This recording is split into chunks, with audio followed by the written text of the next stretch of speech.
Never before in all our history have these forces been so united against one candidate as they stand today. They are unanimous in their hate for me, and I welcome their hatred. The needs of working families and the middle class, not just the billionaire class. We know what's going on. We are paying attention.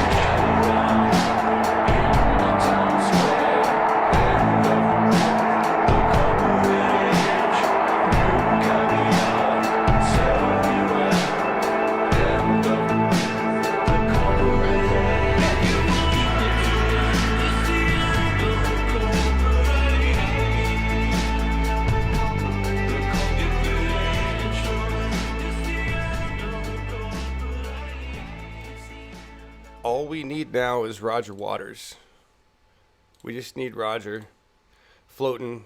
You know, we got the big Trump balloon floating over the UK. Roger Waters singing, "Trump is a pig," or whatever song he's got. Because he put that up. Remember seeing that? Roger Waters put that up. And yeah, I think that'd be great. Oh, here, let me turn on your guys' audio. Good morning, everybody. Good morning. We have multiple guests. I have some stuff I need to talk about really quick. And then we have John and Marcus, and who else? Who knows who else is coming in today?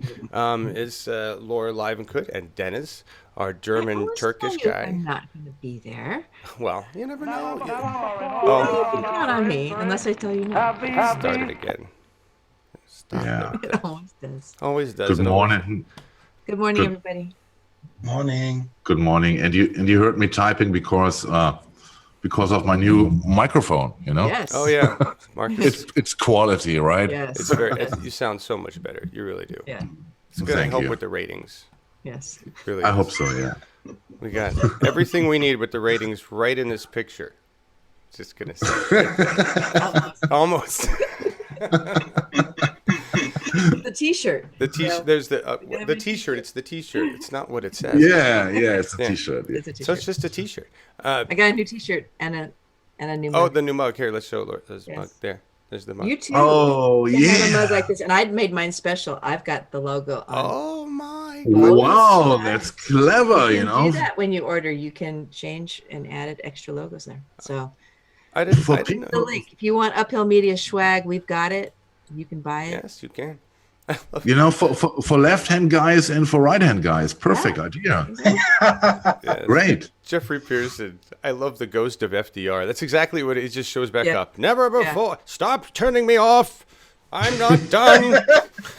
It's the ghost of FDR. It's totally what it is. My morning coffee tastes better in my uphill mug. That's nice, bro. Yes, everything tastes better in an uphill mug. Yes. Thank you, Barb. I'm showing my horrible sunburn that I got on the 4th of July. Oh, yes, you are actually very burned. I didn't notice that. You've been going out to concerts. Yeah, I prescribed myself a little bit of live music therapy over the last month or so, and I've gone to a handful, mostly of retroactive tribute bands that should no longer be alive. Like Yes, Yes, on their 50th anniversary tour, even dragged out some original members and Mick Jagger's 50th anniversary thing is on Rolling Stone cover. They're all like doing their 50th, and it's really frightening. I know. It is frightening, yes. Yeah. Enjoy it Especially while you can. It's also therapeutic because I like to go and listen to music that I know all the words to, which is if it's in the 70s, that pretty much counts, and sing along. Yeah. And So, remember simpler times. hi, everybody. There's a lot of people here. Oh, and my neighbor's mowing his lawn. Thank you, Dave. Good timing. Good timing. Dave's mowing his lawn, everybody. You can hear that in the background. We have a lot of people here. For those of you viewing later, I'm dropping links over in chat to our online store so that you too can have a fabulous shirt and a fabulous mug like mine. And yes, the prices are out of this world because that's the way they are until we. Well, because they're meant to be something where the spreadsheet gets you get something and we get a little something. So that's how that works. Exactly. It's meant to be. I want to say hi to a bunch of people though, because there's a lot of people here. We got Jay Pearson and Melissa and Jim and Brahm and what's it? Eco Sutra, Density and Babs and hi everybody. Good morning. Good morning. If I missed you, Schultz, how you doing?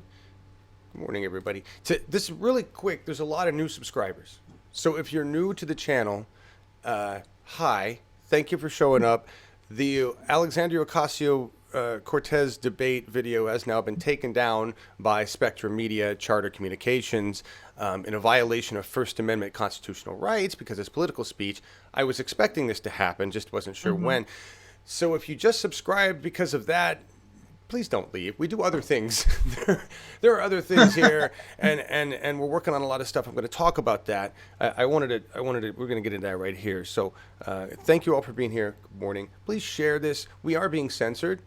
YouTube does a hell of a great job censoring our content, unsubscribing people without knowing. So if you're like, hey, what happened to Uphill Media or what happened to Bernie TV, that would be us. We've been spread across 7 channels because every time we broadcast political speech and it happens to get up there in the views, the owner, usually a corporation, comes by and shuts it down.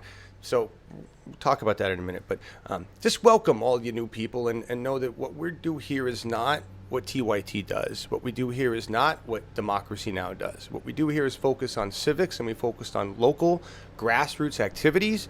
We do cover some of the bigger things going on, but it's really in the name of civics. We're not here to be a news channel. We're not here to compete with the other news channels. We're really focused on democracy, and this is one of the things that we're doing here. This is Oregon 2020 planning. All right, and this is the next discussion is July 11th. That's this Wednesday, 7 p.m. Pacific. We're kind of cutting into the We the Peoples, and Laura has agreed generously to shift that schedule with me so that we can work with Larry's schedule. Larry's doing an awful lot here. We're kind of focused on Oregon, and then we're going to branch out to California and Washington as we can, right? Because we don't have the volunteers. But let me tell you what we're doing with this. There's a link to a form in the description of this YouTube video. If you're an Oregon resident, please go to that form, right, and rate your rep. This form is for House reps, and we've got some questions that are basic. This is the base level criteria for how we're going to select and prioritize incumbents to target in 2020. Now, I've got some really exciting news about this all, but I just want everyone, if you're an Oregon resident, click on that form. Fill it out. If you don't know who your reps are or who your House rep is, I didn't drop the link in. I'll have to get it later. Just Google Oregon state reps, find your reps. The state actually provides a really nice a GIS map, and you just type in your zip code or your full address, and bam, it'll show you who is your House reps, your state Senate, and that stuff. So we want to rate the House reps, Oregon House reps first, and then we're going to do it for the Senate reps, and then we're going to do it for the U.S. reps, and we're going to do it for all of the other roles. And this is the beginning of prioritizing who we need to primary in 2020, right? And it may be that there's some great people that we don't want to get rid of, but I guarantee you there's going to be a lot of people across all parties that we're going to agree need to get rid of, and this is going to help us prioritize. Now, one of the cool things that we're doing with this and why I'm saying this is that Ron Morgan with the Democratic Party of Oregon has been generous and has shared with us a complete spreadsheet of all the roles in elected government in the state of Oregon and all of the known individuals that are currently filling those roles. That's a massive, massive amount of information. And I want to thank Ron with the DPO for actually sharing that. Now, it's probably publicly owned and we should have it anyway, but it was like his response to me was in 5 minutes of my email. It's like, Ron, I really hope you'd share this information with us. We're building a database for constituents to know who serves them and what. And he was, blam, here it is. And his only thing back to me was, let me know when you're done. I'd love to see it. It's going to be open to the public. All right. We're going to open this up to the public when we have all the layers. But Justin Bryce with the Conservation Biology Institute is working with Advancement of Democracy, which is Larry's new group, and Uphill Media, and we're building a GIS. This is a Geographical Information Systems layered database using Databasin to list all of the Oregon elected peoples. It'll break down by county. And once you go there, we're going to add layer sets that actually rank based on your input and the criteria we've set. They're going to rank these people and the jobs they do. And it's questions like, do they hold town hall meetings? Do they answer your phone calls? Are they talking to you, right? Just, basic stuff.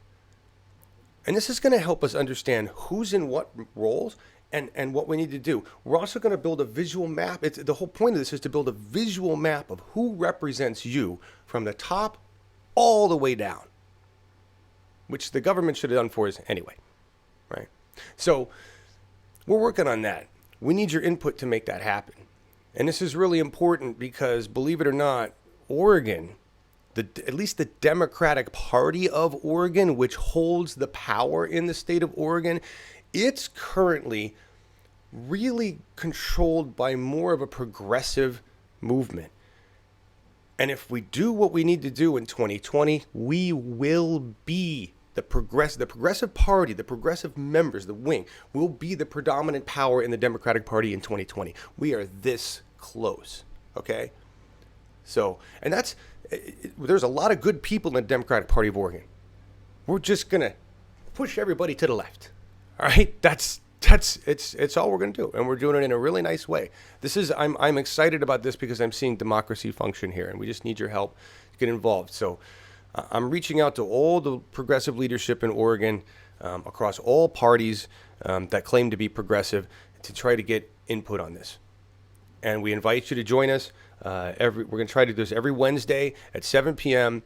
to have a planning discussion. We'll review the input from the previous weeks. We'll review where we're at with the data layer set, and we'll talk about incumbents and targeting them and what that means. Our goal is to have everything we need ready for the primary season beginning in 2019, really, to run progressive candidates, support them, and win races. That's the goal. All right. Done with that stuff.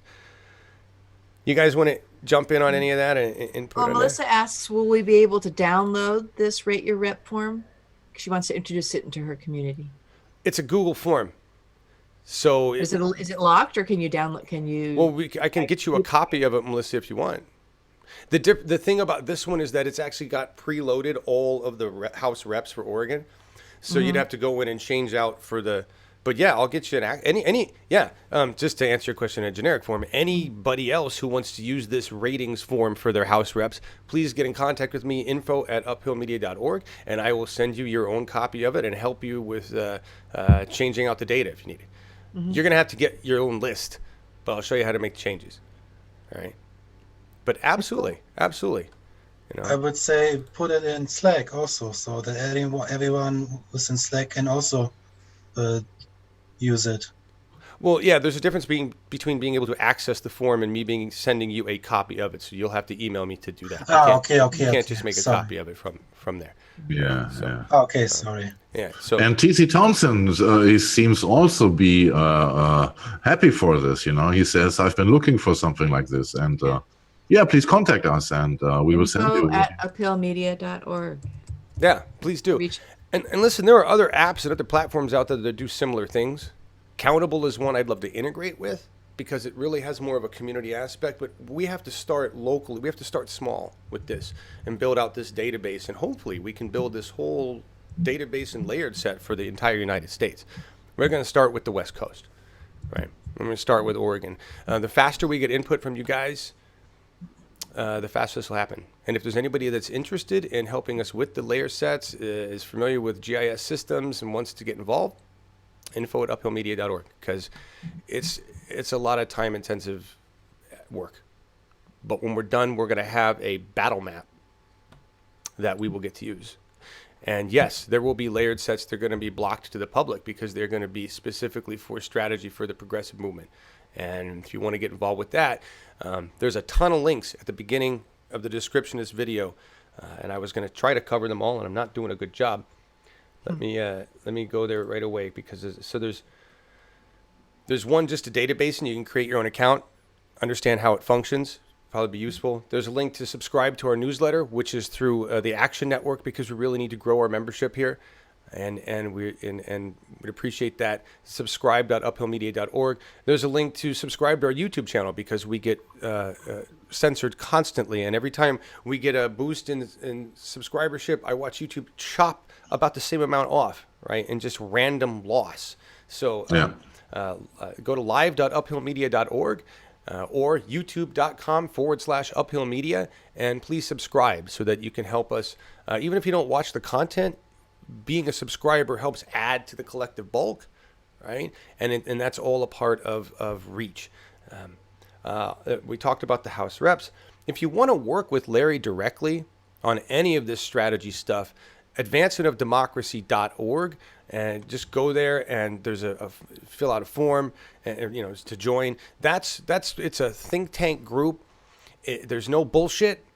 We've got very clear focus of what we're working on, and that's where the inner tactical is happening here and deciding what's going on. So if you want to be a part of that, advancementofdemocracy.org. And if you want to, we're doing a really, really cool thing.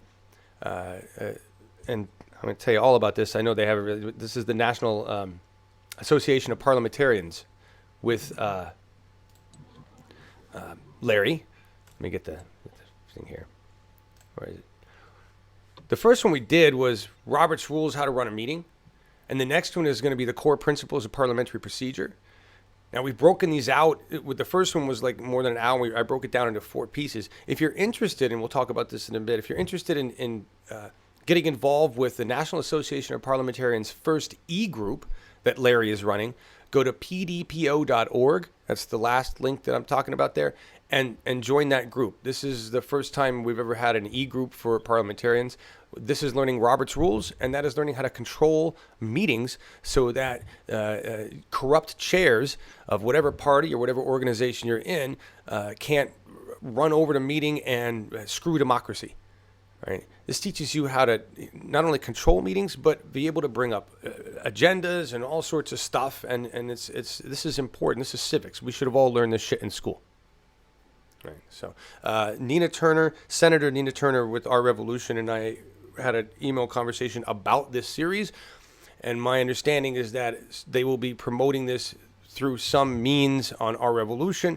So I'm hoping that this gets out to a wider audience, because this is also how you can control your Our Revolution meetings or whatever organization you're a part of, understanding how Robert's Rules function so that everybody gets a voice and yet you get shit done.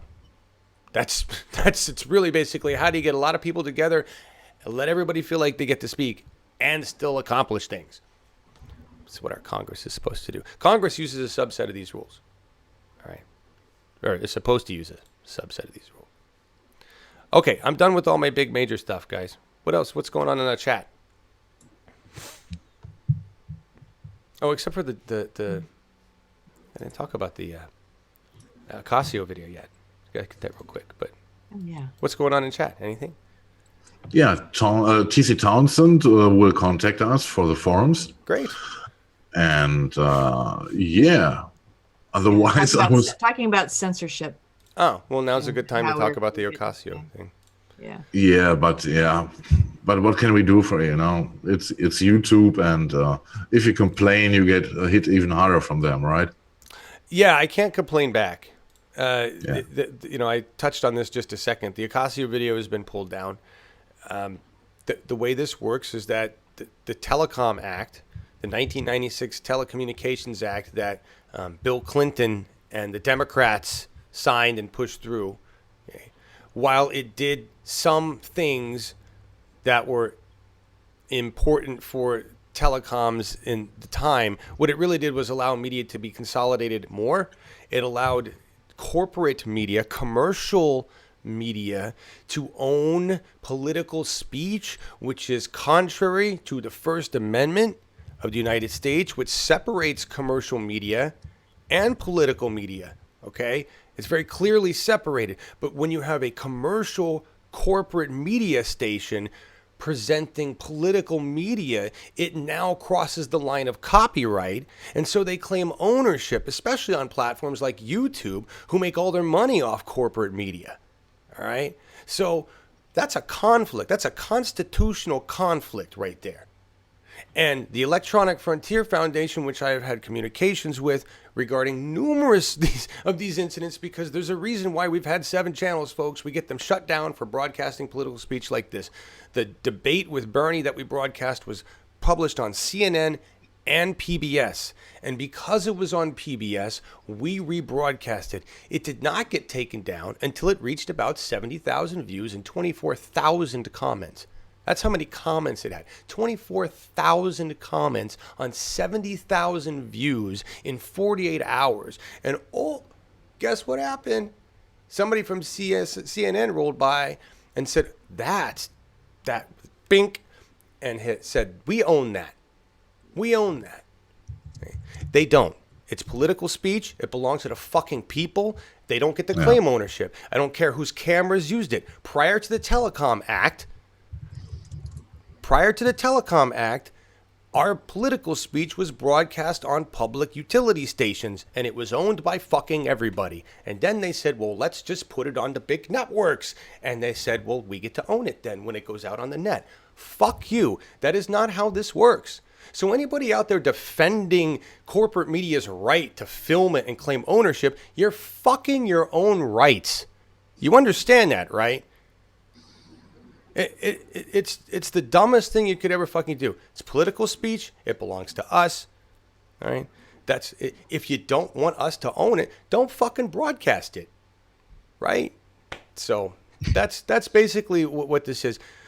And there isn't a congressperson, including Bernie Sanders, who has argued about this and put forth any legislation. Bernie has talked about corporate media, but he has never addressed the two primary issues, the Fairness Doctrine being repealed and the Telecom Act being instated. The use of our airwaves is a right that we give corporate media. At least it used to be with the Fairness Doctrine. They owe us news. They owe us. Right? Yeah, you're absolutely right, John, but this brings me exactly to what we talked yesterday, when the judge decided that America has no responsibility to teach people how to read, And right, and even this is considered from a judge to be normal for a country, then I don't know how far we can go with demanding YouTube to follow the First Amendment rights. Am I correct? Well, right. This is what happens when corporations control your government and your rights. Exactly. Right? And then it gets to the point where people are defending the corporate ownership. It's like, are you kidding me? Laura Livengood, you have a concerned face. What's going on in chat? And you're muted anyway, dear. Sorry, I didn't mean to grab you and put you on camera. No, I want to bring up Adriel Hampton's new pack, and I was at the point here, and I'm trying to get the information on that. Cool. So. I didn't know Adriel Hampton has a pack. I didn't know that. Very cool. It just started this week, and I'll tell you when it's my turn. I'll tell you about it. Awesome.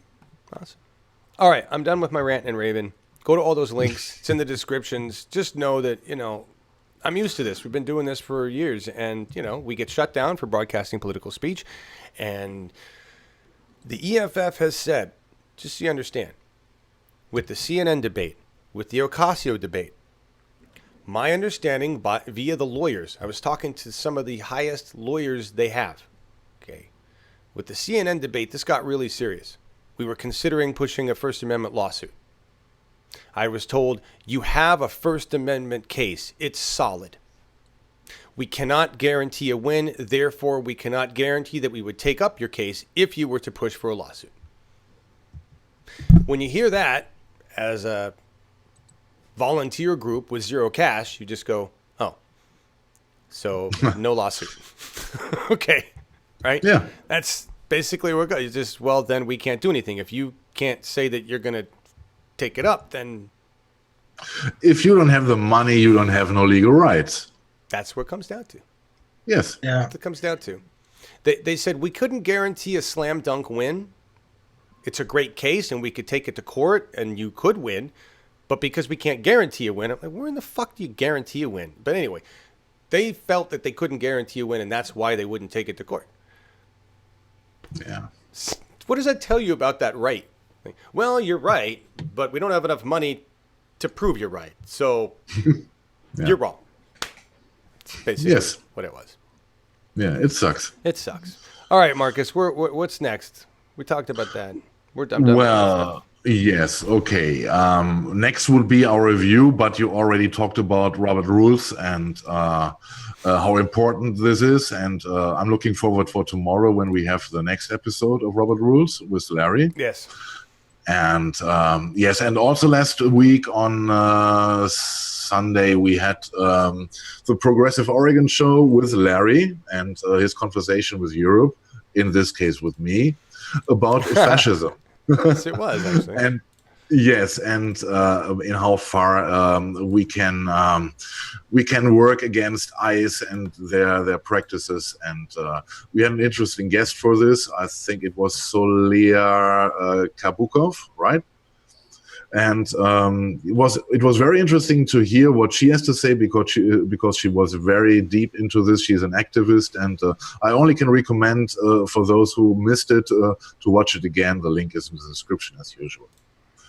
Yeah. Agreed. Well, yeah, and we're already with the news. Yes, and there I gotta address a very sad thing that yesterday was Scott's birthday, and it would have been his 53rd birthday if he only would have the chance for a decent healthcare program, which he didn't have. And we all know that he died in September last year. And well, he's really missed because I learned to know him in 2016 during the primaries for the Bernie campaign, and we had so great discussions. John had so great discussions with Scott, and he was. Sometimes our audience was very critical with him, but in the end, he was proven right with his hesitation and his general perspectives on what's going on in politics. And I learned a lot of him, and I only would like that he would still be here to teach us. Yeah, one of the persons I really miss while others are still on this earth, and you can imagine who I mean. Agreed. Yeah. Anyway, I don't know if you want to say something or want to add something.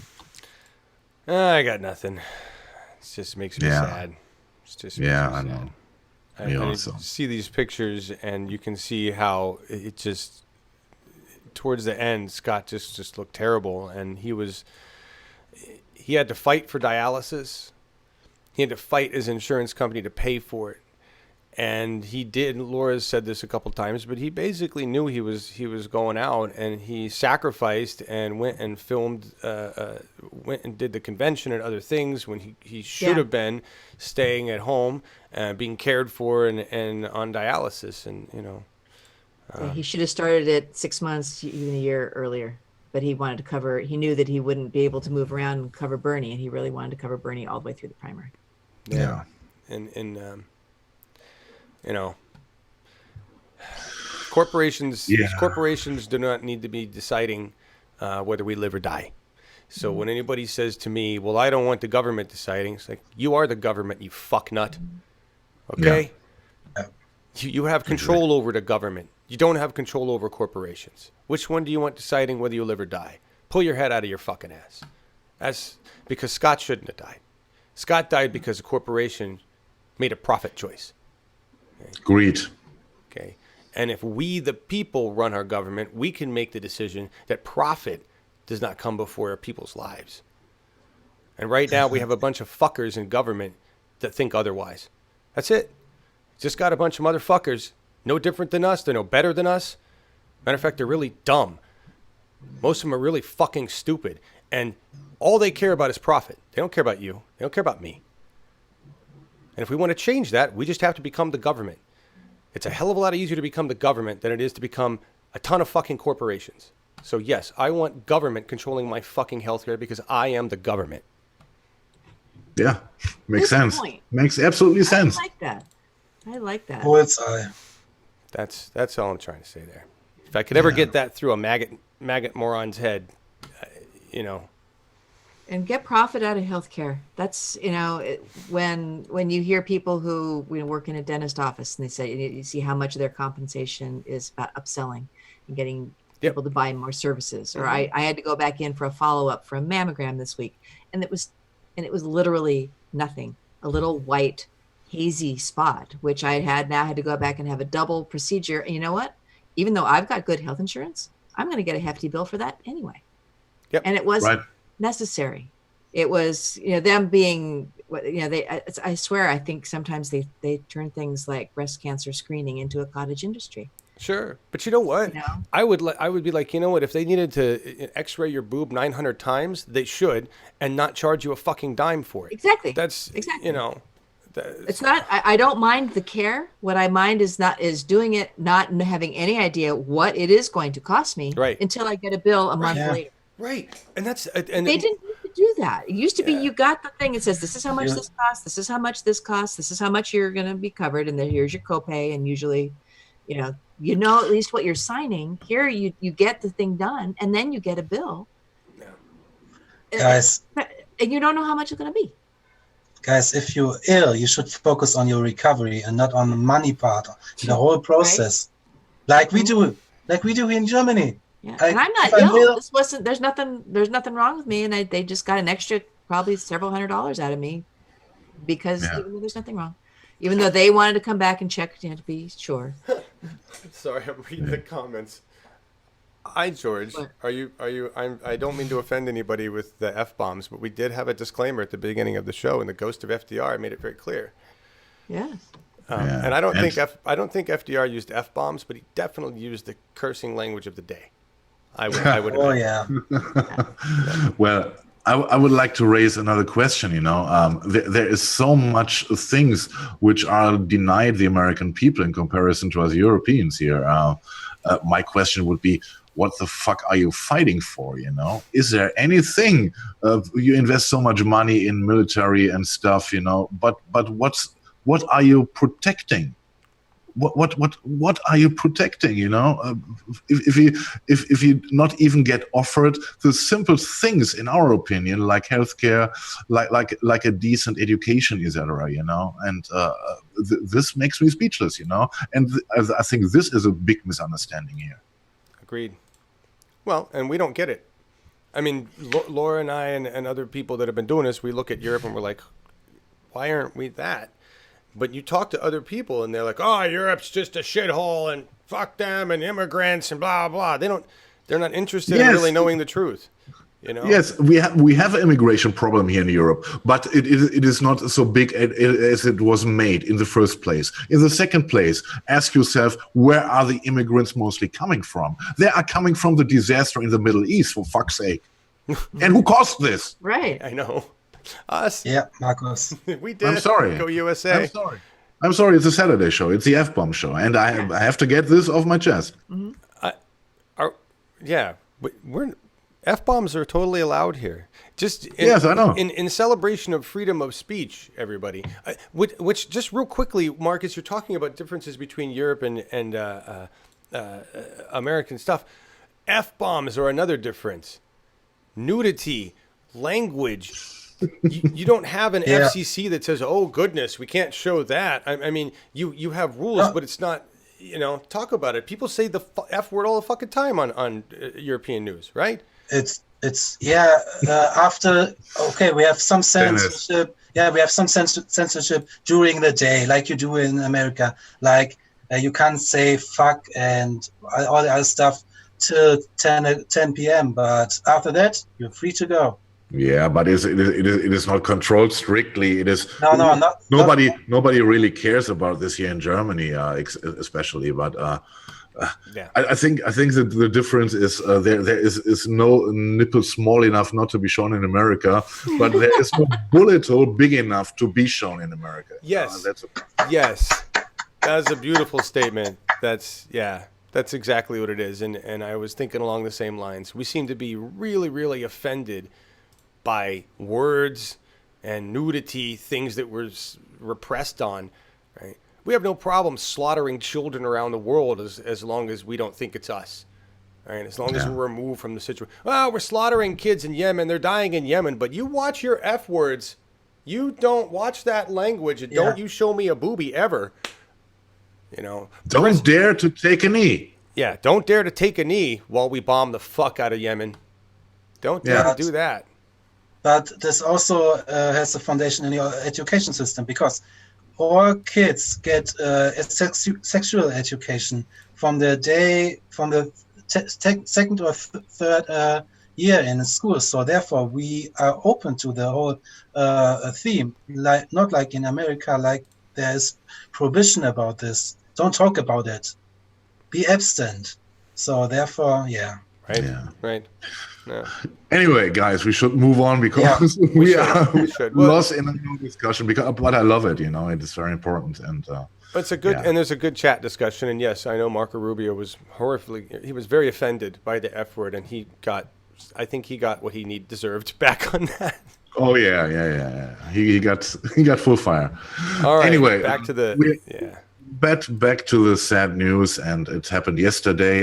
Yesterday I checked out YouTube, and there was an RT clip which said, "Remember Ed Schultz," and I said, "Remember? What do they mean? Why isn't he online anymore?"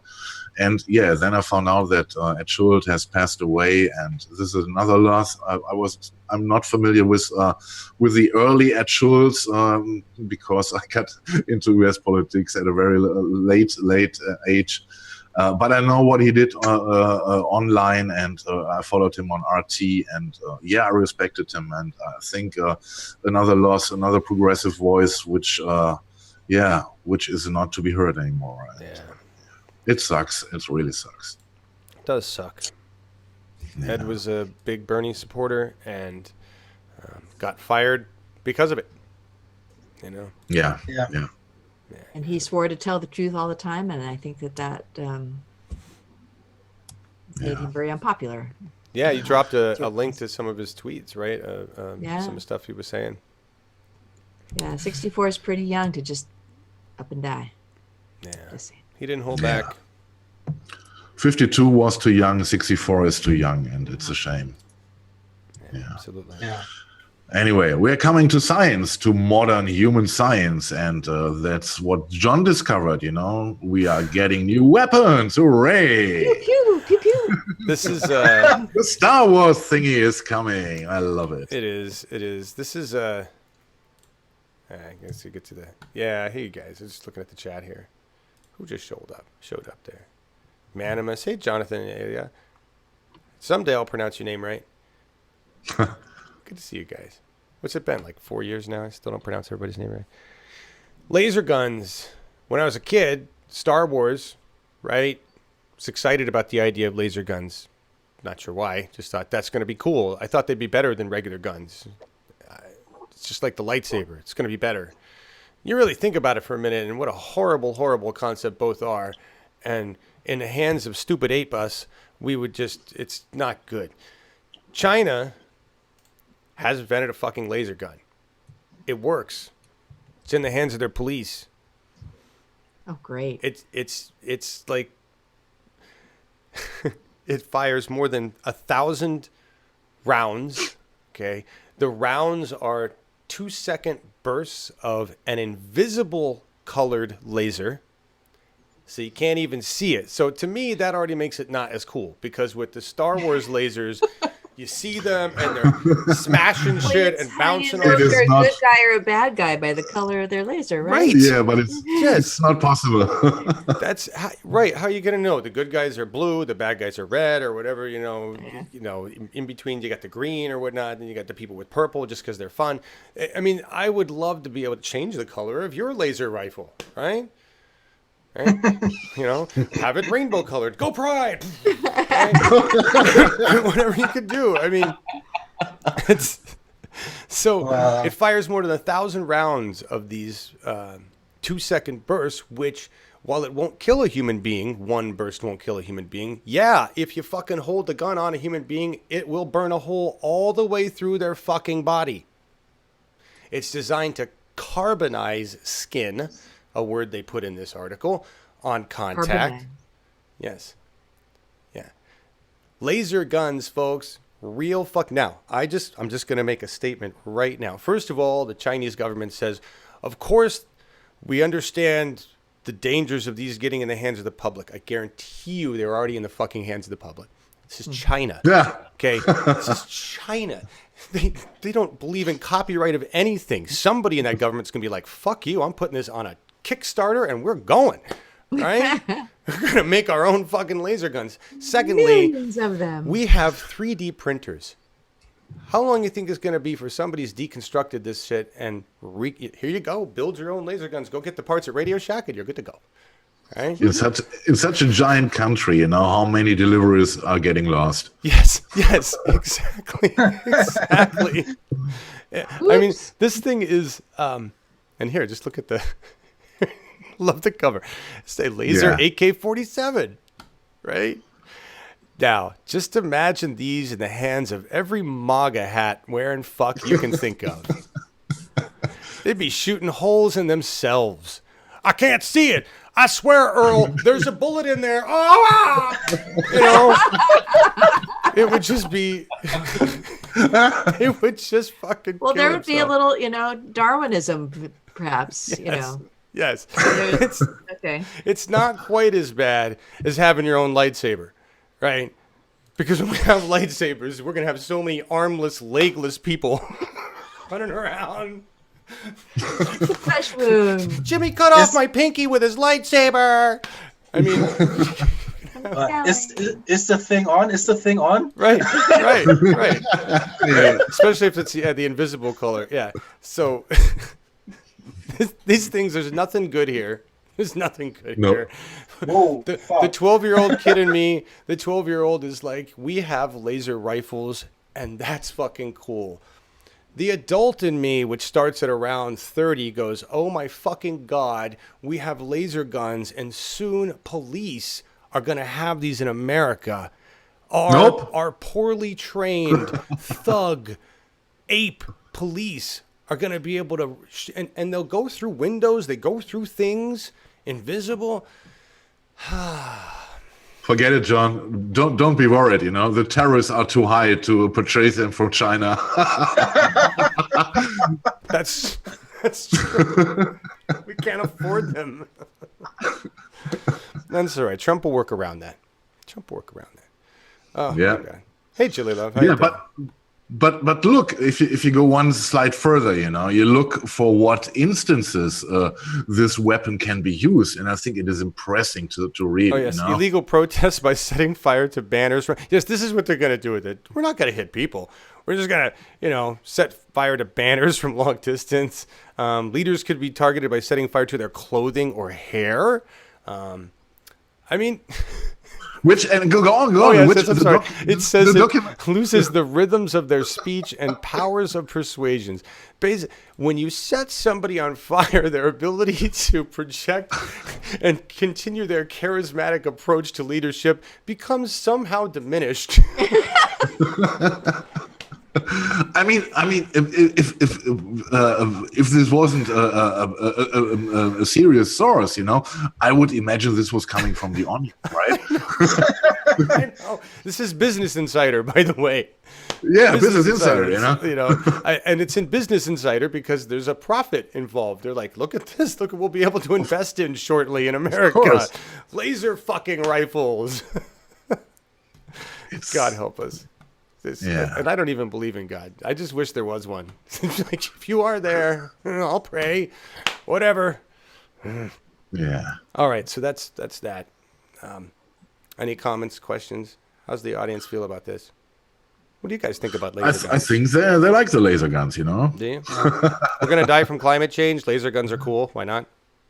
Yeah. Imagine that on a drone. I know we've got drones with other things that kill people. Just a drone with an invisible laser that just runs around. I mean, we're Skynet's here. We just didn't get the really cool grand opening, right? It was a soft opening for Skynet. They have those. Oh, they're doing that. Laser guns, really? Drones? Oh, instead of right big explosion, Skynet shows up, Terminators, and it's like, oh, Skynet's here. No, it's like, hey everybody, Skynet's here. Yeah, that's kind of, and we're just like, yeah, we got climate change and Trump and all, yeah, but Skynet's, it's here, and it's hot. Just I believe that an expletive is called for. It's really fucking hot around the world. Okay. Pretty much everywhere except for Oregon. Well, okay, coastal Oregon. We got nice temperature. I don't know what Laura's dealing with there. How's your temperatures? It's hot. Yeah, we got 100 over 100 yesterday. Where you although are? It was cold. Although it was chilly, and I'm near the coast. Where you are? Well, no, I'm just inland of the coast. Yeah, in California. Holy crap! Is that normal? But it was on 4th of July. It was 60 degrees and completely socked in fog the whole day. Both not normal. And then it got hot again. So yeah, it's probably going to get about it'll get up to 100 today. It's hot. It really hot in Southern California. I know Jim Lockett. I know you. I saw Jim's post. Yeah. Oh my God. Crap. Yeah, I've seen some well over 100s, and usually don't see those around here. We don't usually see those until we get into our real summer, which is in September. 85 in Belfast. Seems. Yeah, I heard hot. Belfast is hot and dry. I heard like the grass is turning. 122 in Pakistan. That's great. Oh yeah, Pakistan is very, very hot. Yeah, and they've been hitting that they've hit that that's a record. They keep hitting these high 20s, and it's like holy shit, those people are gonna die. Lots of them are dying now. The thing that's frightened me about Jim Lockett's was 115 during the day. The 4 a.m. temperature, 4 a.m. 80 degrees. Wow, that's just like no one wants to walk out. Yeah. Yeah. And Nico Nolan, who lives in Phoenix, was talking about that. She'd get up at 5 and be running in 80-degree weather. Yeah. Right? And no one wants to do that. That's icky. There is a reason. It's called climate change. We caused it, and it's not going to stop. It's going to get warmer. How's it in Germany? You guys enjoying it in Germany? First of all, shouldn't we have a fair discussion about climate change, or if it is real or not? Do you want to debate that for a while? No, we shouldn't. No, we shouldn't. It's clear. We need both sides of the argument to be heard. Yeah, I'm sure. This crap. Did you just say 8,000 heat records across the nation? Yeah. That's insane. 8,000 records. Yeah. Yeah. That's just us. And rising. I bet my ass on it. No, and you're right, Eco. It will be interesting to see how fast the Arctic ice continues to deplete and when it will be gone.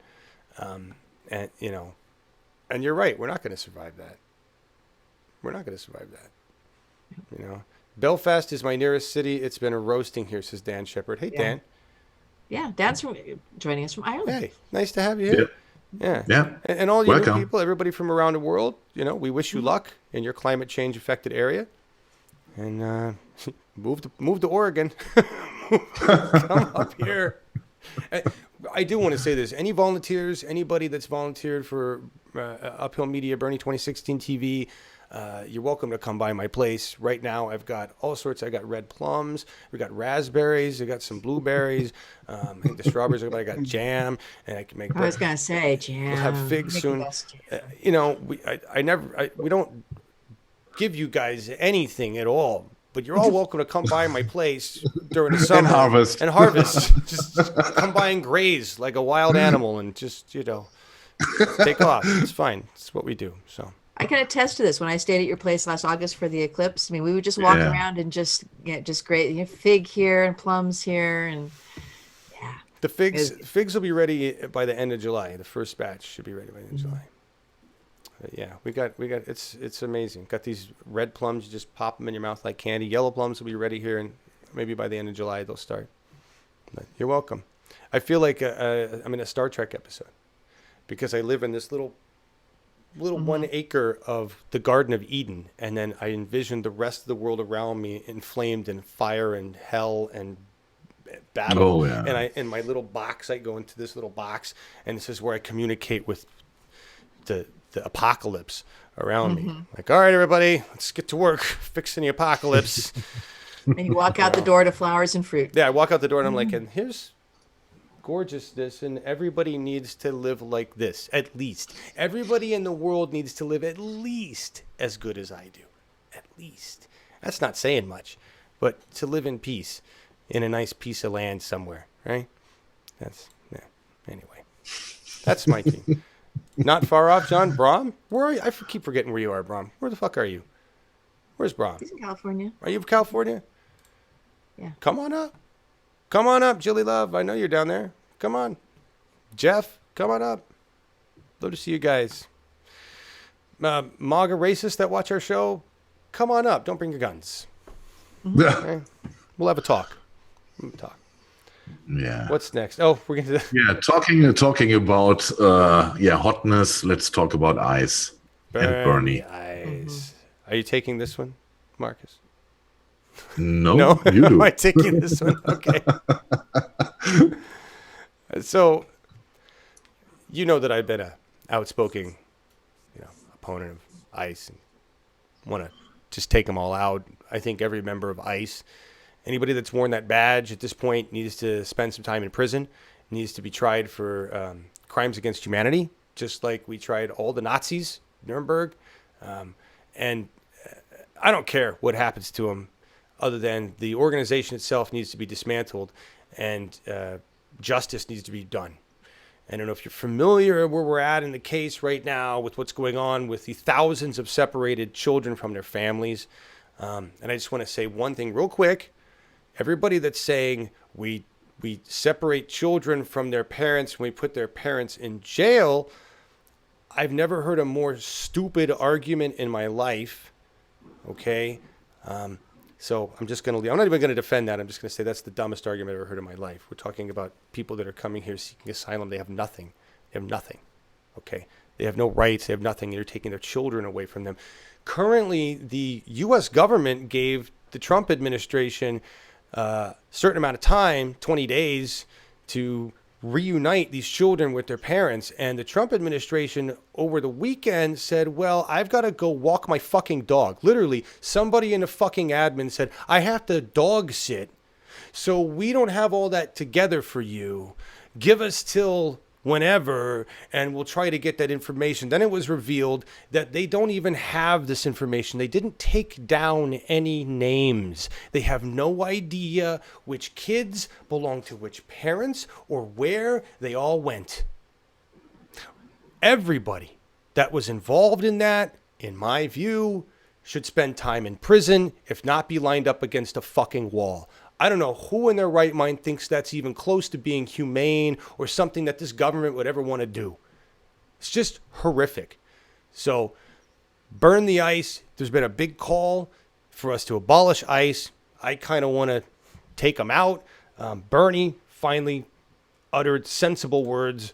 You know, Bernie, he's got to put it in a sensible way, and he did. This is, they're using TYT here on Huffington Post. Crushing ICE is there. I'm good with crushing them. Whatever term analogy you want to use for annihilating these Nazi fucks, I'm good with that. All right. Yeah. Fuck civility. Let's just make that clear. Okay. Yeah. Nothing civil about what these assholes are doing. All right. And you guys know that there's been even more. The U.S. Army is now kicking out immigrants that have fought in a fucking army and were guaranteed citizenship for fighting for our goddamn blood wars. All right. So we even got that going on right now. But Bernie wants to abolish ICE and restructure the organization so that we're actually helping these people become citizens and not just sending our dog Gestapos after them to abuse them and rape them. 1,200 rape claims of these immigrants in detention. 1,200. ICE agents raped 1,200 fucking people. So when I call for them to be taken out, I mean it. And anybody that wants to defend this group, fuck you. They raped kids. They've raped people. In your name, your tax dollars paid for that. Your tax dollars paid for some asshole to rape immigrants on your dime. And some reason we want to defend this organization. We want to defend the people. Fuck you. Fuck every badge-wearing fucking law enforcement right now. You suck big hairy balls. You are not doing your job. None ya are. No. Philando Castile footage, new footage was released, by the way, showing even more bullshit and more bullshit from those motherfuckers. Dude walked. The cop walked. Remember that. The cop walked. Okay. Wow. Just saying. That was a year ago, wasn't it? 2 years. God. If we need a climate change. 2 years, you're right. Oh my God. Yeah, it's 2 years. I remember being so upset by that I couldn't even go to work the next day. I just freaked. I was alone in my house and saw that when it happened, and then all the new footage in the one tape. Of the most disturbing things I've ever seen. It was horrifying. They released new camera footage of the what was going on in the car, because they had her cell phone. Mm-hmm. And they released footage of the cop prior to him pulling them over, saying, "I'm pulling him over because he looks like some other suspect with his wide nose." He racially profiled Philando Castile. And then when he got up to his door, he said, "Oh yeah, your brake light's out." Yeah. That cop, in my view, should be dead. I believe in the death penalty for cops. I believe in the death penalty for law enforcement, because you were given power above us and you abused it. You need to face a higher justice, a higher penalty, not a weaker one. You don't get cut slack. "Oh, I was a cop. I was doing my job. It was hard. I had to shoot a bunch of people." Fuck you, you fucking pig. Fuck you. Sorry, this one really gets me mad, because nationally our cops are a disgrace. And nationally our cops don't give a fuck. And nationally, we have no cops that speak out against the racism and racial bias systemic within our systems. Nationally, we have no cops. Zero cops. None. Zero. Find me one fucking cop that stands out publicly. One serving cop. Not a retired cop. Not a fired cop. One actual serving fucking cop anywhere in the fucking country that stands up and says, "Yeah, we got a problem, and yeah, we got to fix it." There are none. None. Because cops don't think they have a problem, and cops don't give a fuck what we think. Yeah. Find me one cop. One. Please drop his name. Please. And anybody that thinks that I'm being too harsh, we have dead children. My words will never be as harsh as their actions. Ever. Okay? When will cops be accountable for their own actions? When will they? When we take over the government. Florida, I know I've got Florida up there. This is, we're supposed to, hang on, supposed to talk about Florida. I'm moving on to Florida because I just can't talk about cops anymore. It pisses me off so much. Okay, all right. It pisses me off. I saw this and I got to bring into something a little more, just, if this were true, poor Florida. I don't know what's going to happen with you guys. My grandma my grandma lived in Florida. We used to go to Disneyland. I love Florida, Disney World. Love Florida. Most of Florida is going to go underwater here really soon. This frightened me, though, on the 4th of July. The Onion posted this, and I thought this was kind of funny. Fireworks accident blows off tip of Florida. I thought, Oh, my God. And look at that. That's they probably just borrowed that from the climate change image of what Florida's going to look like once the sea levels rise. It's just like a nub. Where's the golf course of Trump? Can we see it somewhere there? Is it in the middle? In the middle, the green thingy? Yeah. No, you know what, Jim Lockett, I want to bring up a point you mentioned because it's true. It's called Florida. That's simple. You mentioned the one good cop that I know. Yeah. Mike Butler.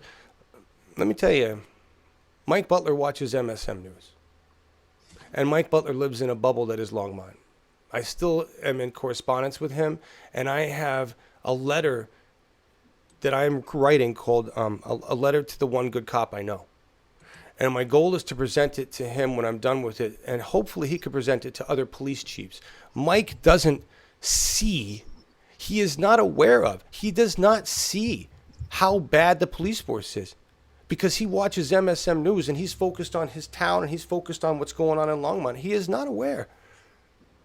All right. So as much as I love Mike is very outspoken and he deals with his community, but he is not aware of the national problem, and he is not aware of the misinformation that is put forth on mainstream media news, in my view. And so My goal is I'm going to write a letter to him outlining the disgrace that our police are nationally, and asking him to deliver it to police chiefs and say, just ask them to read this and ask them if they've ever seen any of this information. And I guarantee you that every one of those police chiefs will go, fuck this shit. Who's this asshole? Who's this white angry asshole? He's not a patriot. He doesn't care. That's my point. What's more frightening than the cops' actions is the fact that we just don't seem to have any to give a fuck about the fact that they're acting the way they are. We don't.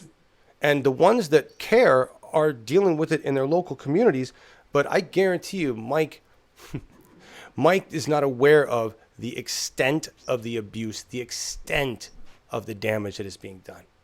He is being protected from that in his own bubble. So that is where that stands, and it's horrible. It's terrible. It's terrible. Anyway, other funny stuff. Yeah. Yeah. Yes, I just wanted to suggest this. Let's go over to 1776. I guess you found some interesting tweets, right? Wow. No. I'm sorry to be bouncing back and forth, guys. It's that is, this is what we're all dealing with right now. That we have to balance between these extremes, these extreme horrors, and these extreme goods, or just anything good. And that we have to somehow find a way to be okay with both. That's hard. It's hard for me. I struggle with it all the time. That analogy of, being in my little Eden and in the box and whatnot. I lay awake at night going, I'm in a really nice warm bed. I'm comfy. I'm this spoiled fucking white dude. And there are kids with Mylar blankets on concrete floors being abused that haven't been washed in months and are covered with lice.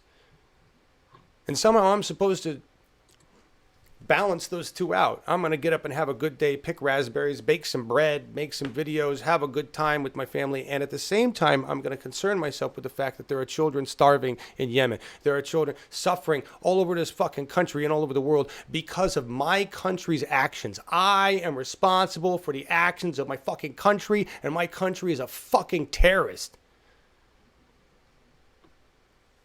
That's hard. Those two things are very hard to wake up every day and go, it's and I watched my mom do this. This is the only parallel I can have, and this is what is horrible. When you've done something horribly wrong.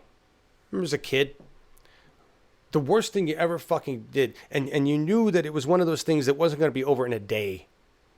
It was going to take several days for the whatever you did to resolve, right? So the bad thing happens, and now your parents are on you because of the bad thing, and now the whole thing's out, and you've gotten through the major bad, so you're like, okay, I feel like a pile of shit, and my parents yelled at me, and I got punishment, and whatever, and you go to bed that night, and you wake up in the morning, and the first thing in the morning, like, it's the morning, and then you remember what you did the day before.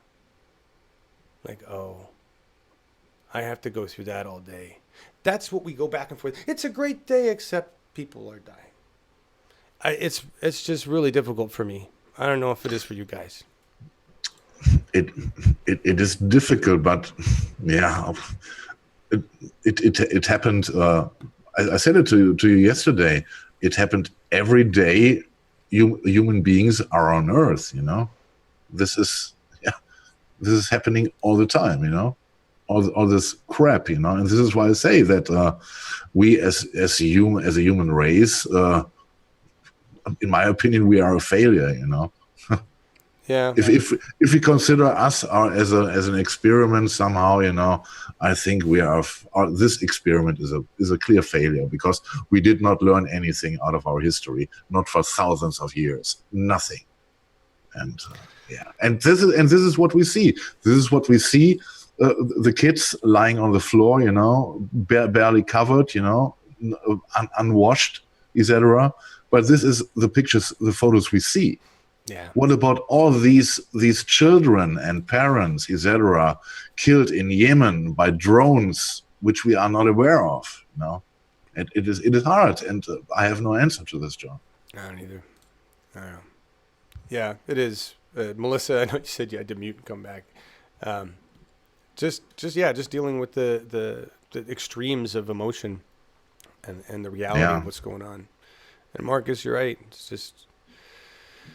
I can feel everyone who is desperate about this. I've also my moments where I say it is fucking ridiculous, and then I get aware that it is fucking ridiculous, and I have to deal with it.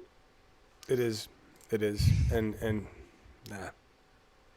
Yeah. It's 21st century, and it's all the same. What, Dennis? 21st century, and we are like children in the kindergarten. Yeah, that's the most depressing thing for me is like, I feel like had we really advanced socially, globally, like we needed to, we would be in the stars right now. Human lifespan would be doubled, if not tripled, if not found a way to just put our brains into a virtual bank, which is what I was kind of counting on. Like we have the talent and skills and capabilities to be gods and roam the universe. There's a planet for everybody. And we could have gone that way. Instead, we decided to jerk each other off and fight each other and be apes on this little tiny rock, and ultimately cook ourselves. Yeah. Ultimately cook ourselves. We could have been gods. We chose to cook ourselves. It's kind of an interesting, interesting thing. Anyway, moving on. I'm going to go to something funny. Yes. I don't know where this came from. I was just, those random moments where you're like, oh my God, that cracked me up.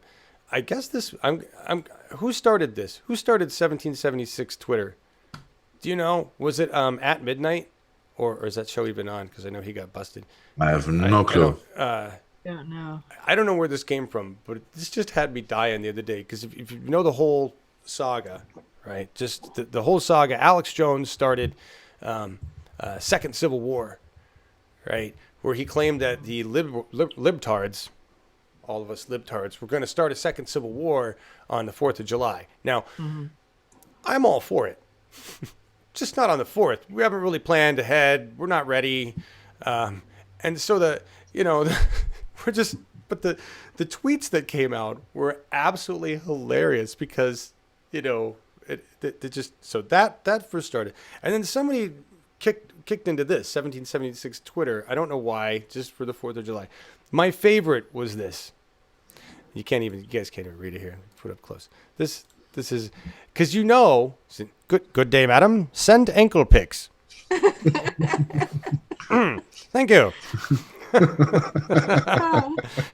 Because you know that if they had Twitter, because you guys know Ben Franklin spent most of his later career in France hanging out in brothels and fun party clubs as the ambassador to France for the United States. He was a party dude. He enjoyed his booze. He enjoyed his drugs. He enjoyed his women. So he would be drunk tweeting from Paris, right? Some shit, sending dick pics, whatnot. Just like, okay, I'm looking at the hashtag now. Okay, the top one is, but her parchment scrolls.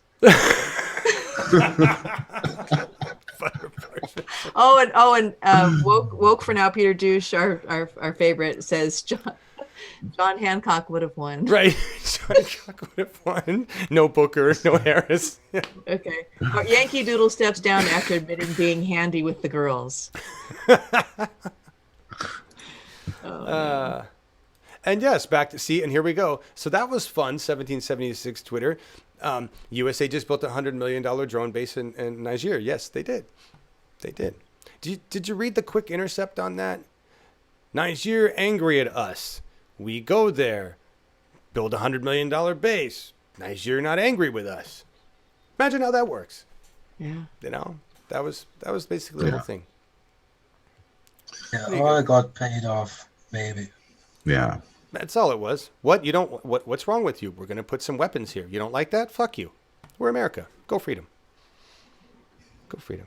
All right. So Marcus picked the cover today. You guys know that, right? Yeah. And next week, very interesting. Donny will come to Europe. Yeah, we are so excited about it.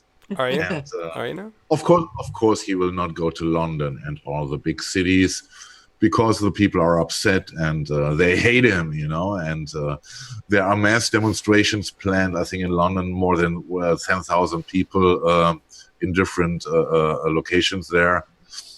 And he will go to the countryside, and the British explained this. Yeah, they don't want to introduce Donald to London or the big cities. They want to show him the countrysides, the beautiness of England. And this is why he meets Theresa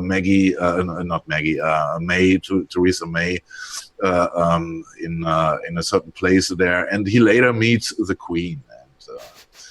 And as far as I can judge this from here, the Queen is mildly excited about meeting Donald. Mildly excited? To say it like this, yeah, this is a typical British understatement, you had to consider this. And I'm looking forward to see Donny fly, because this is a big balloon. One of the protest groups planned, to set into the air on the day Donny arrives. And as I know, I think he will land in Heathrow and is then escorted out of London, if I'm correctly informed.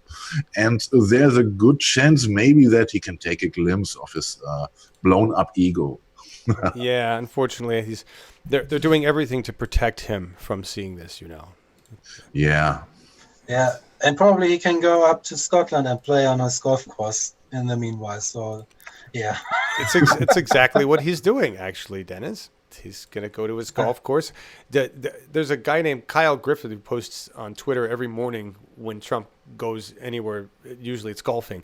It's like 128 days at a Trump property out of all of his days that he's been in office. He spends more than a third of his time golfing as the president of the United States. Yeah. This is the same douchebag who was complaining about Obama's golf trips, right? He would be a cool president of the PGA Tour, in my opinion. Yes. I think he'd be great for the PGA. Yeah, absolutely. I feel sorry for anybody in the PGA that's, a decent person, but yeah. I absolutely don't care about golf. You don't care about the PGA? No? Do you know I don't care about...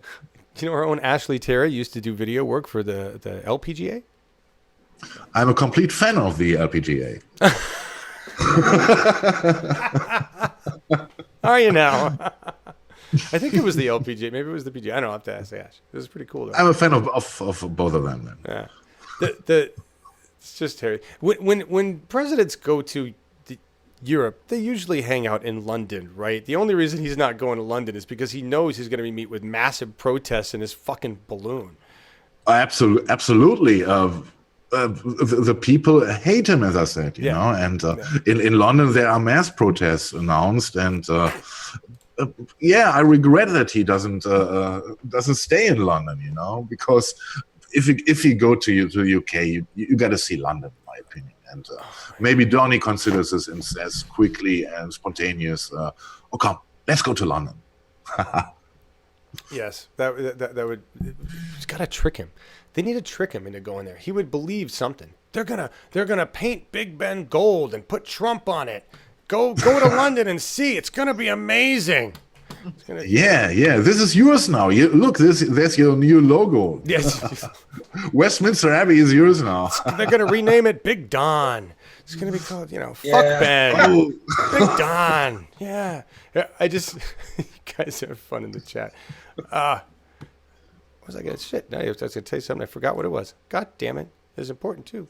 It's about that whole thing. Okay. Oh well. I guess we'll have to move on.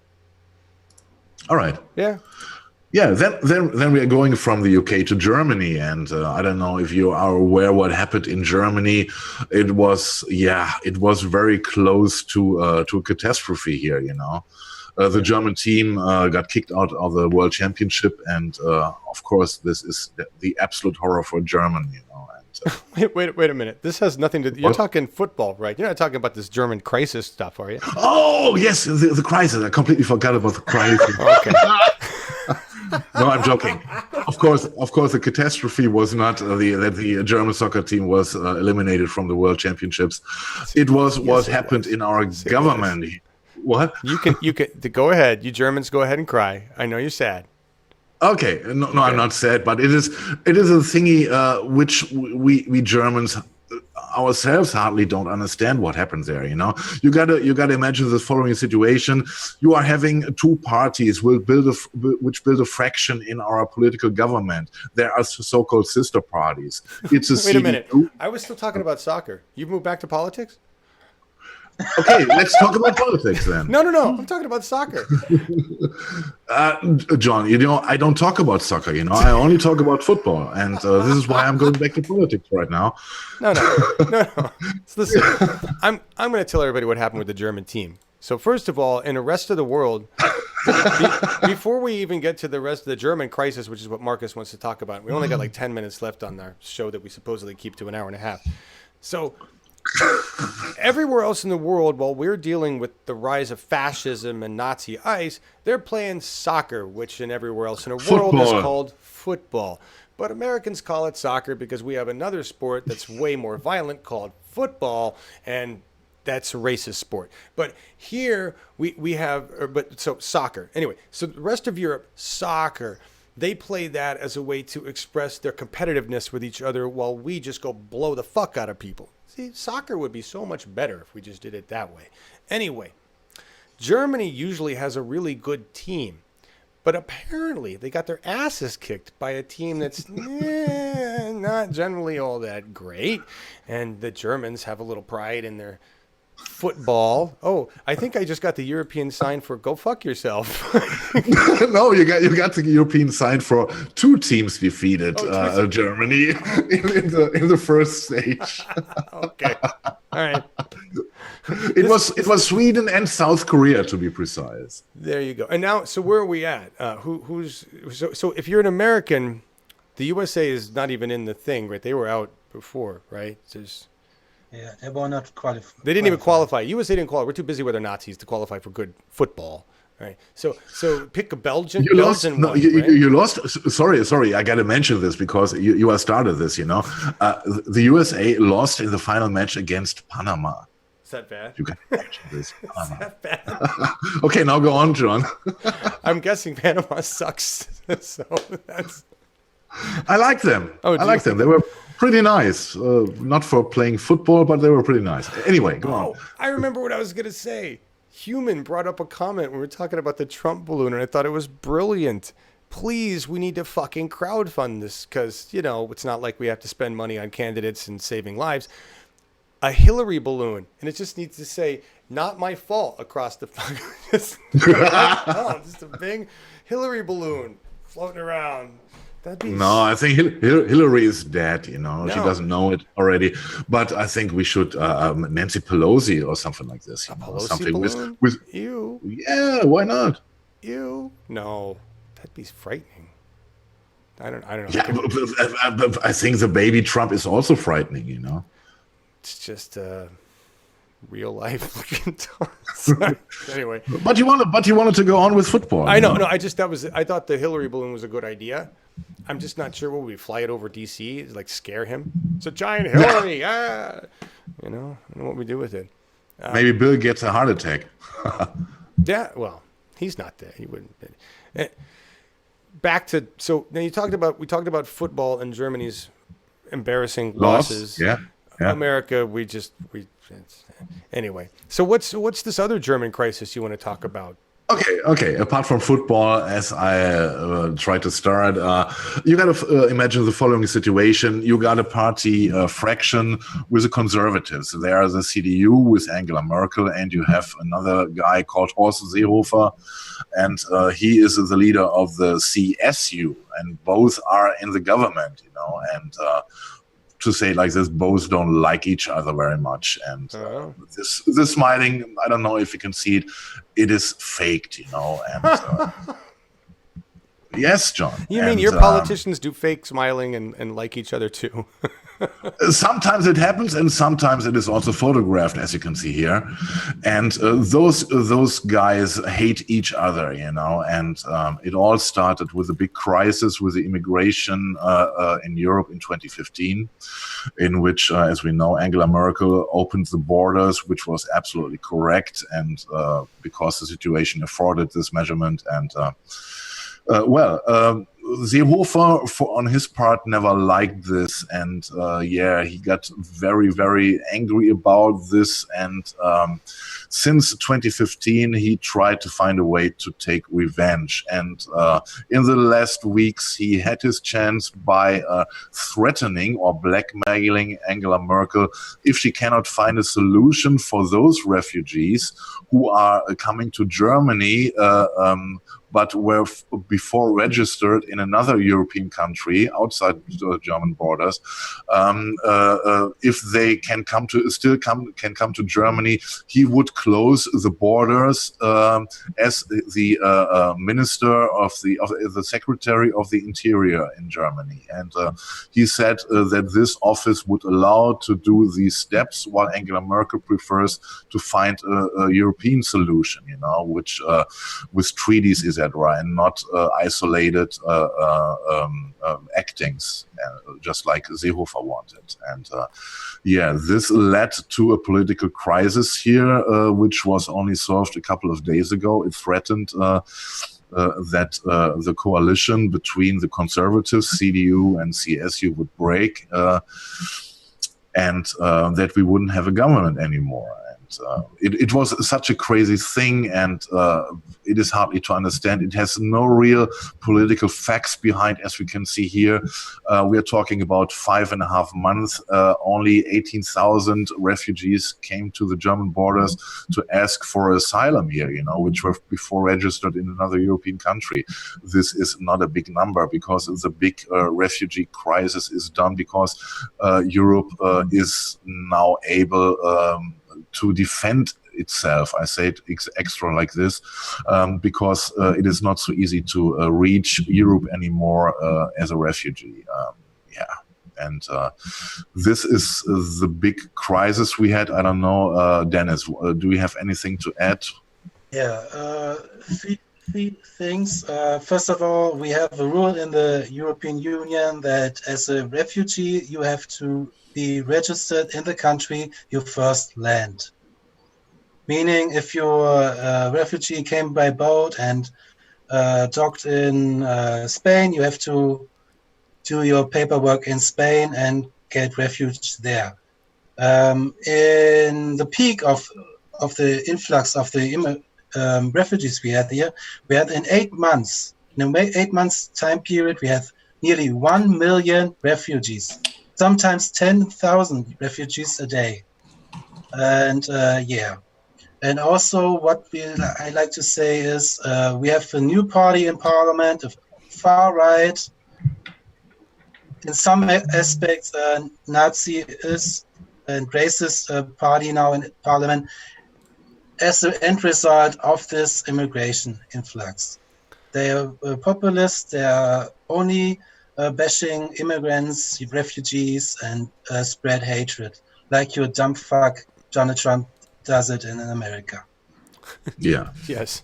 Yes, and this is exactly the reason, and I'm glad that you mentioned this, because you got to see how it works here in Germany. The CDU is a party which covers all of Germany. The CSU instead has an independent status. They are running only in Bavaria, you know, and the CDU is not running in Bavaria. And the history of the CSU in Bavaria is that they are mostly governing alone without any coalitions, etc., because it's not needed. Mostly they get the majority of the votes to do this. But in this case now, as Dennis said, they have someone on the right side, the AfD, the Alternative for Germany, which is which is a far right party, and the only solution the CSU sees is to go more right and to get their voters back. And for this target, they have elections in October, and for this target, they are risking, or not they, especially Seehofer and a bunch of other guys around him, they are risking Europe and the government in Germany. What would happen if they would unilaterally decide to close the borders? This would have consequences for the next countries. They would also follow this, and every country would close its borders, which would absolutely go against the spirit of what was the European Union, to travel border free, etc. And all this is not considered by him. He risked. For his own purposes, he risked that the German government implodes and Europe as well. And this is, I underlined, subtitled this with ego shooter. This is someone who is acting only for his own purpose. This is what I call an ego shooter. And this is the complete crisis, and this is ridiculous.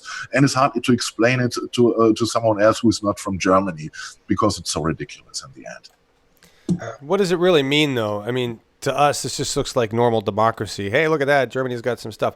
But the article that we read that was so frightening, Marcus, was one that said that Germany was going to start doing some camps of its own. Right? Yes, this all the quarrel was about a so-called master plan Horst Seehofer offered, and the one fact is that he referred to his master plan, which was completely unknown to all other politicians, be it CDU or CSU.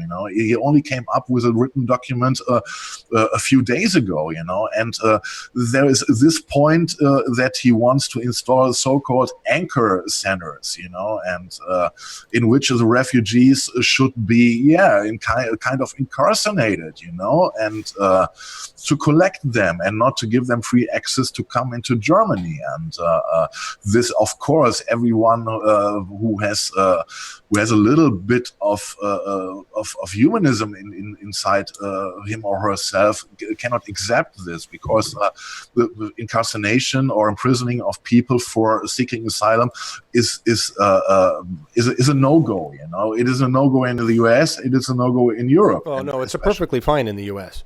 But in no. I refer to those who have a little bit of humanism inside. Right, but I mean, your laws. I mean, in the German laws and the German populace in general that freaked out about that, right? Because you guys are way more sensitive. And you can see the complete plan is completely not thought about, in details, because the German laws very clearly state that you cannot arrest someone longer than 24 hours. And you cannot especially arrest children, and this problem is completely not considered by Seehofer. So what happened? I mean, so just out of curiosity, and we're running short on time, we're going to blast through stuff, but what happens with, if a person comes into Germany seeking asylum, I show up there at your border, like, I need a place to stay. What happens? First of all, you cannot come to the German border without having passed another borders in Europe, Otherwise, you would have come into Germany by plane, And this is very difficult, as you can imagine. If you come to Germany and the German borders, you are already registered normally in another European country. And the treaties between the European countries is clearly state that the immigrant or the refugee has to stay in the European country which borders he first crossed. Yeah, this is what I mentioned earlier. And this, of course, causes lots of troubles for countries like Italy, for Spain, like Greece, who are mostly completely left alone with the problems of the refugees. They had to take care for them, and all other countries refused or are still refusing to take in any refugees. Interesting issue. Yeah. Yeah, it's. And by the way, Density, thank you so much. Density McCartney, thank you, $50. And there were 50 people here. We got 48 watching right now, and had 123 playbacks. Thank you for watching. Yeah, thank you all for being here. We're just discussing some German stuff. It's interesting to see. I mean, you guys have been taking in lots of refugees, and remember, everybody, a lot of the refugees have been created by the USA. That's why they're there. Yeah. It's us. Not all, but the majority. For those, you got to differentiate between who's coming, the immigration who's coming into Europe. There are also a lot of economic refugees. Not only those who are directly hurt by bombings, war, or etc. Right. Right. And this is another problem, in how far can we deny someone who is suffering economic crisis to enter Europe, and others who are suffering war? Where is the red line, And this all is unclear, in my opinion. Well, yeah. We need a whole other show on immigration. We're working on that. Immigration, and we're talking about that. Trying to get, honestly, and I'll just say this now, we've reached out, Larry reached out to Jeff Merkley, and Merkley's staff said, we'll find a time. I think we're going to get him booked for a Progressive Oregon show where we talk about immigration reform, because Merkley's been to ICE facilities and we're trying to get stuff done. So, if you guys, ping Jeff in Twitter, say, hey, go on to Uphill Media, talk about immigration reform with them. We're, as much as we're making inroads in some places, we're getting some interesting pushback in others. It's interesting, and it's the progressive movement, right? You want to fix the immigration issue here, it's got to be the progressive movement. Democrats, centrist Democrats, aren't going to give a shit about it. They're not going to fix the progressive movement.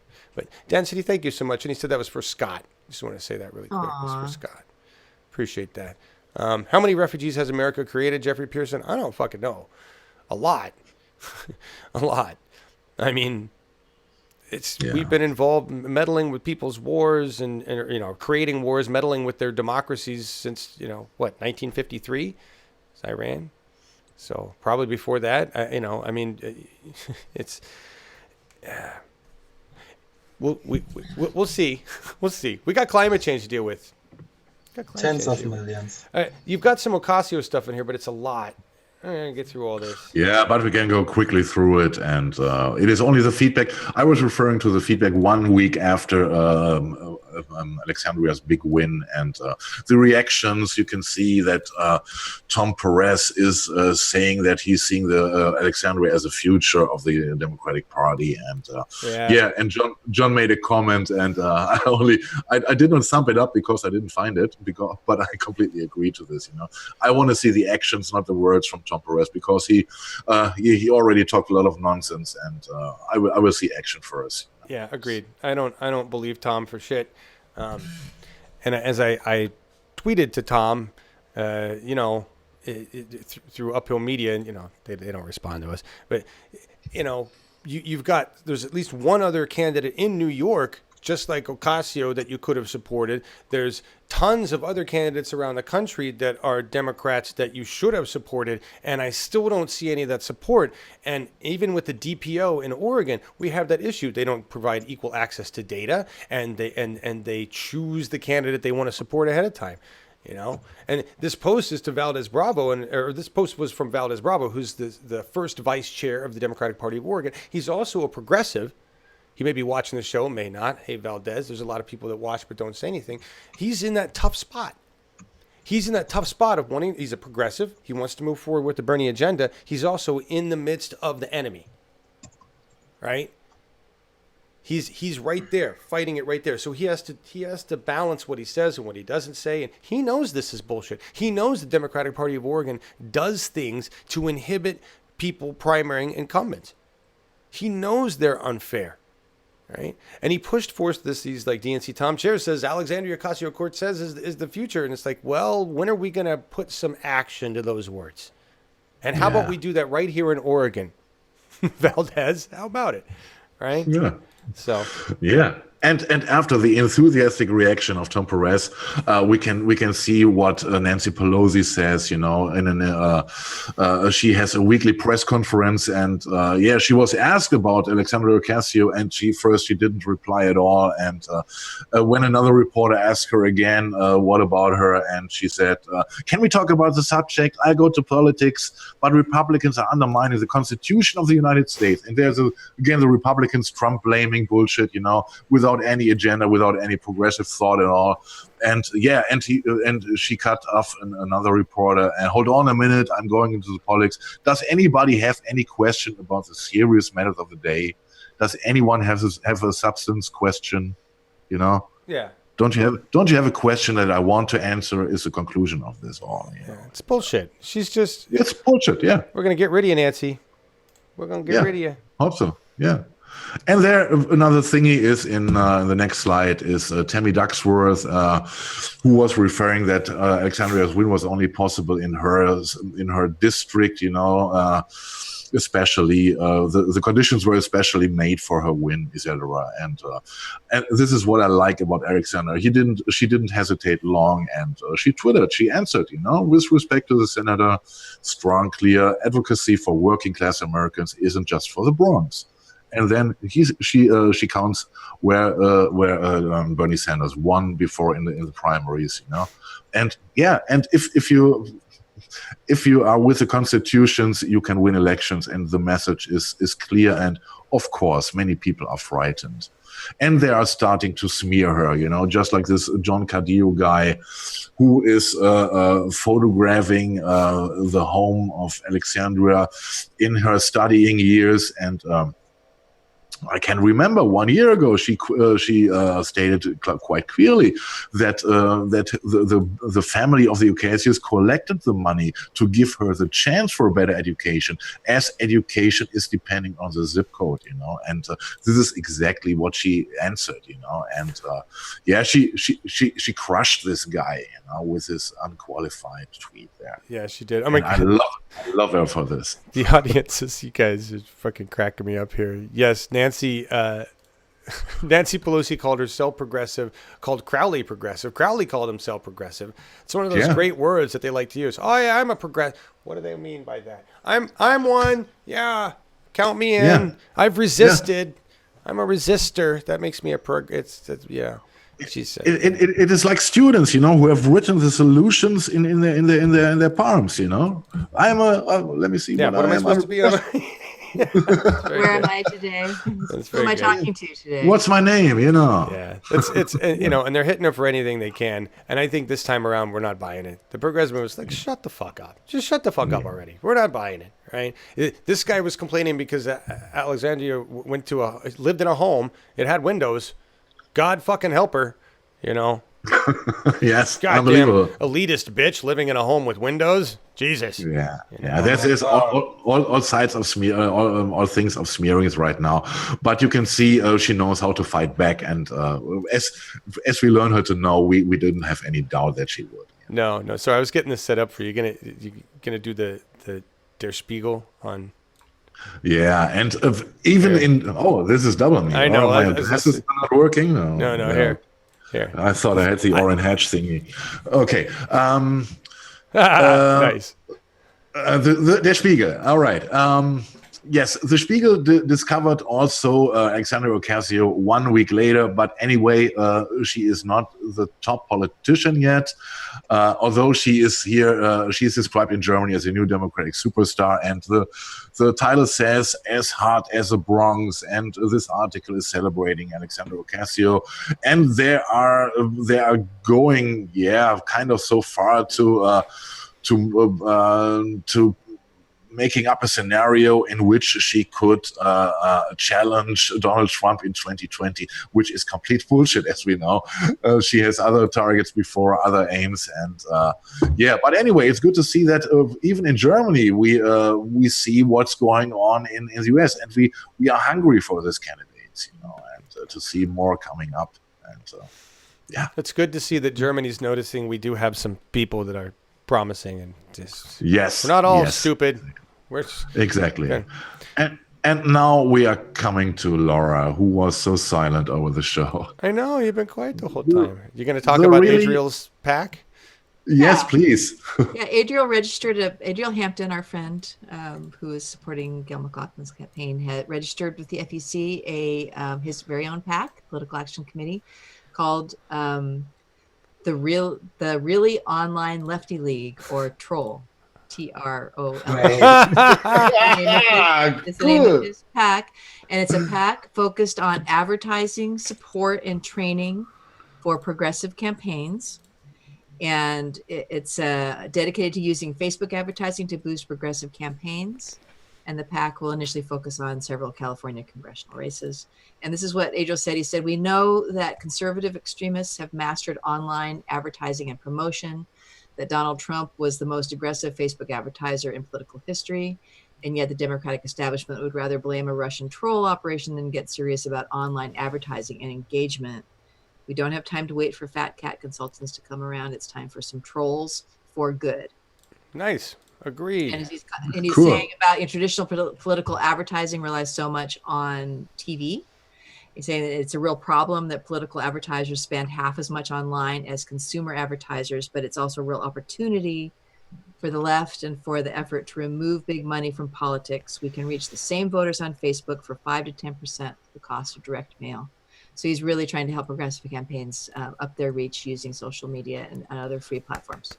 We need to do this. The Really Online Lefty League, and I will post a link. I've got a link to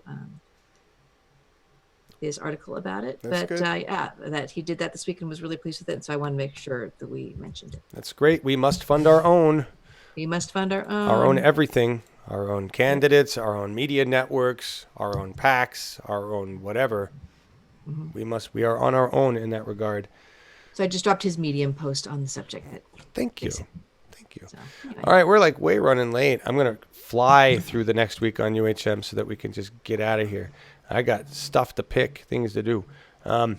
Education, it's conversation tomorrow at 10 a.m. on the Progressive Oregon Show. We're going to have Katie, who is our correspondent from Luxembourg. She's also a teacher. She's going to talk about different education systems and her experiences. And Larry Taylor and myself, and I think Betsy, will also provide some information on the American education system. I actually did some papers on it in college and can talk about it a bit.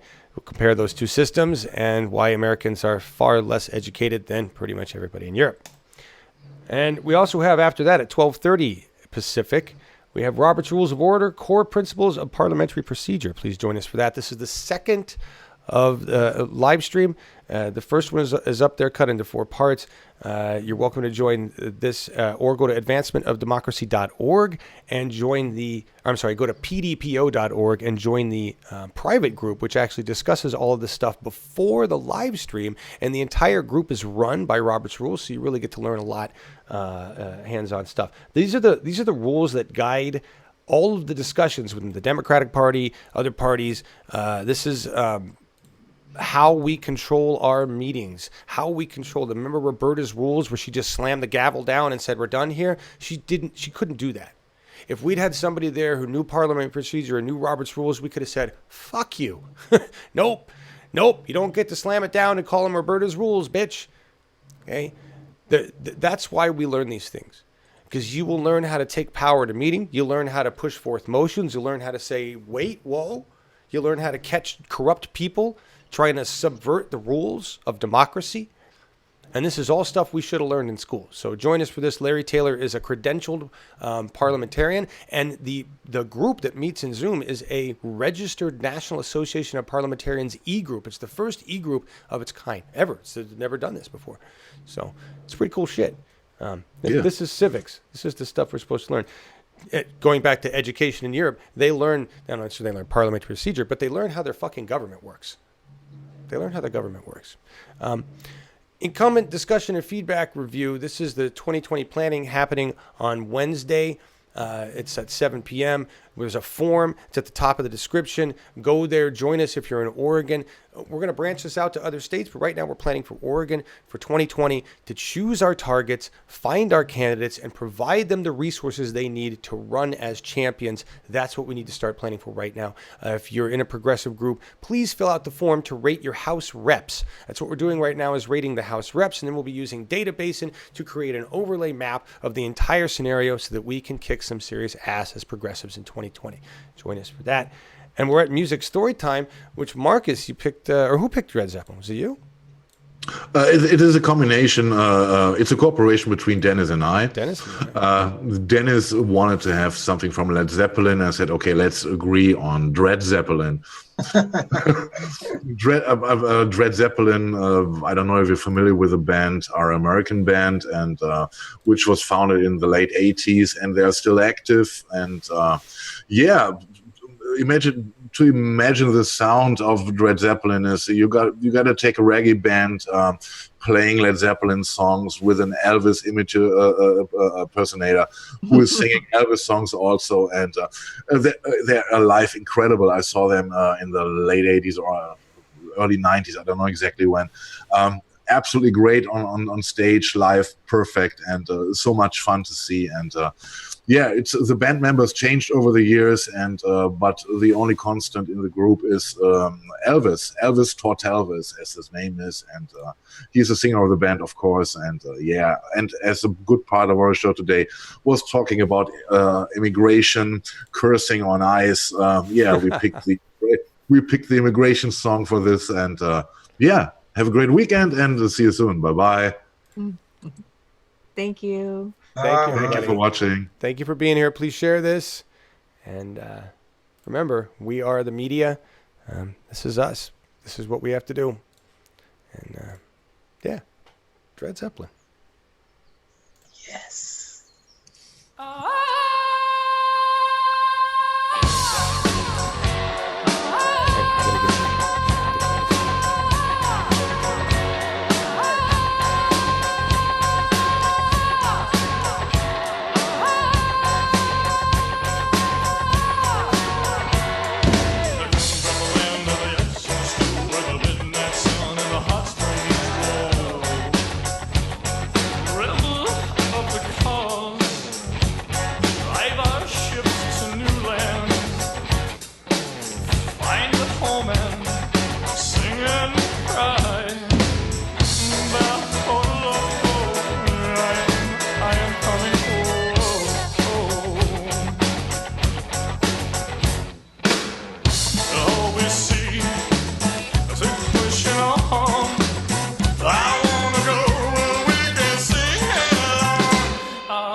Whisper